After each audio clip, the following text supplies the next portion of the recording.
Illuminati of Code, it's Prof G, and welcome back to CircuitPython School. In this lesson, we'll learn to add a NeoPixel strand to a CircuitPlayground board, and we'll animate those lights using the Adafruit LED Animation code. Let's build! Now, for about the first third of my course, students use NeoPixel strips with their CircuitPlayground boards.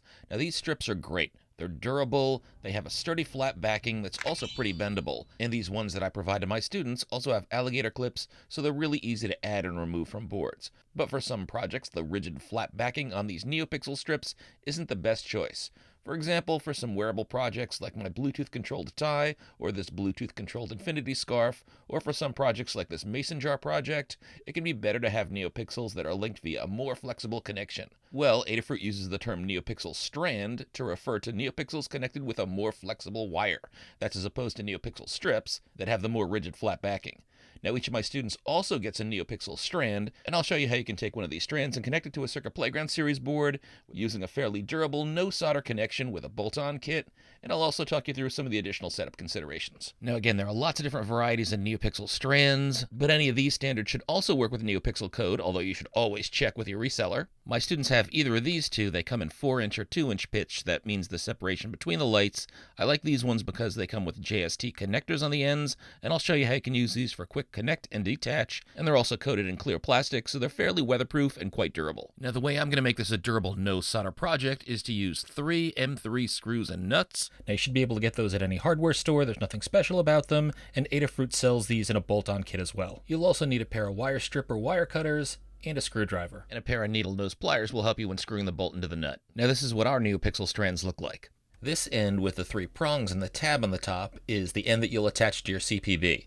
Make sure you're using the correct end. There is an opposite connector on the other end of the strand that you could use to chain even more strands together, but this end doesn't connect to the CPB. Now, if you have NeoPixel strands like I do here, you'll also see you have 2 loose wires in addition to the wires that are connected to the plastic connector. You can't go by the location of the loose wires because I've seen these loose strands on the input end and other strands that have them on the output end. But in either case, I don't need these loose wires. They're an extra power and ground that I could use to power projects that have a lot of LED lights daisy chained together. I'm not going to be doing that in any of my builds, so I'm just going to cut off these 2 loose wires at the base.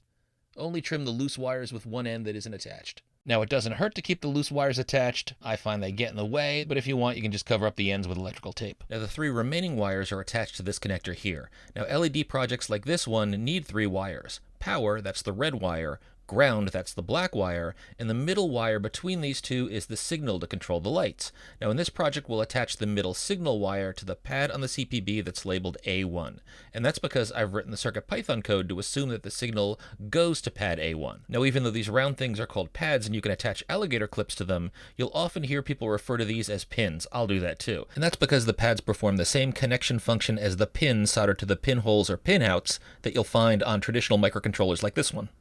Now, for wiring the NeoPixel strand to the CPB, we've got a few choices, but with any of these options, we're going to have the equivalent of this diagram.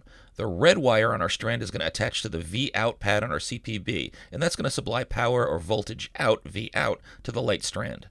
Now, any of the GND or ground pads on the CPB are going to do for attaching the outer ground wire on our strand, and I'll just use this pad here. And we've got to attach the middle wire, that's the signal wire, to the A1 pad because our CircuitPython code is written to send signals to control our lights using the A1 pad. Now, power and ground can attach to either end of the NeoPixel strand, but signal only travels in one direction.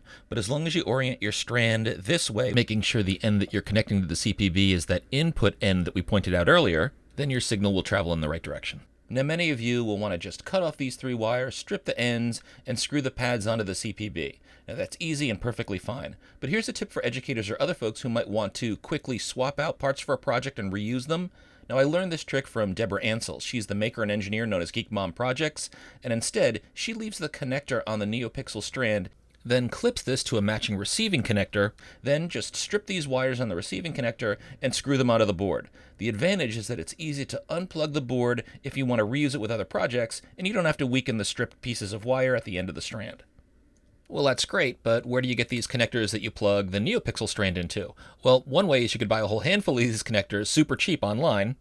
Or, since we're not going to use the connector at the opposite end of the NeoPixel strand, you could cut this connector off and use this too. It's the same as these connectors that I bought, and it plugs into the connector at the starting end of the light strip.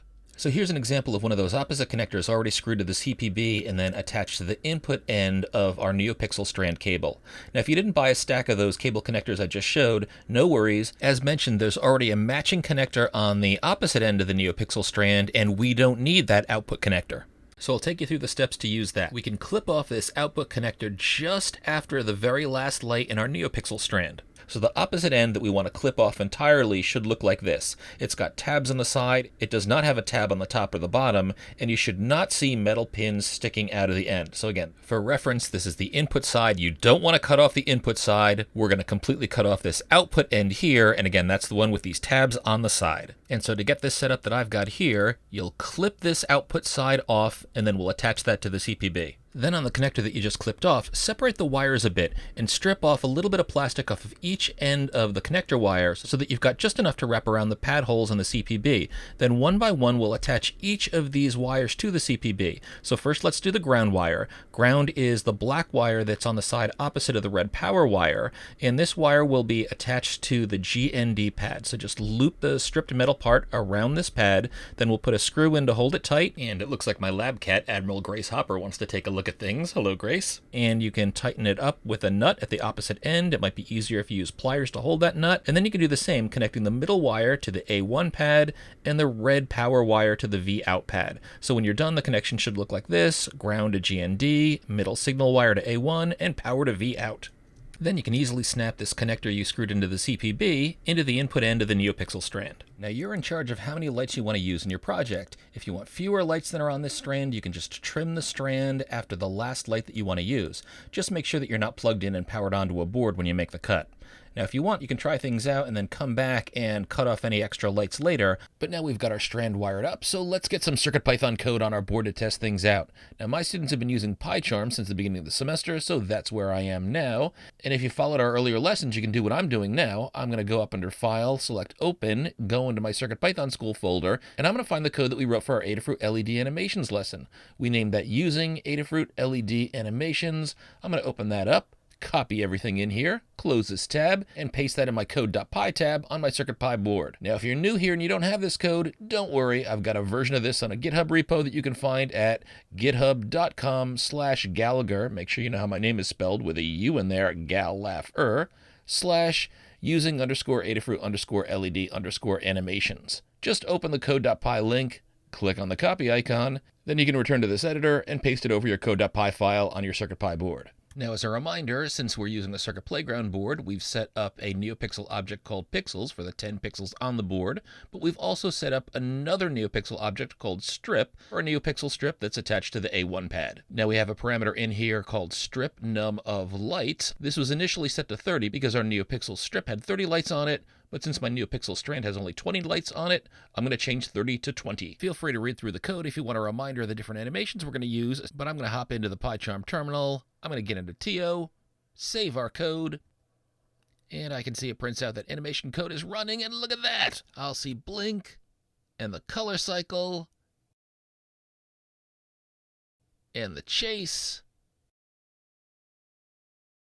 and the comet, and all of them are in here. You can see these lights are flexibly connected. They're great for wearable projects. You'll see me use these lights in all sorts of future lessons, including our distance reactive mason jar project and our Bluefruit mason jar light. If you create your own projects inspired by what you've learned in these lessons, post an image or video to the socials with the hashtag BuiltWithProfG and at me at Gallagher so that I can see what you posted. You might be selected for one of the weekly laptop sticker drawings. Until next time, continue to hack.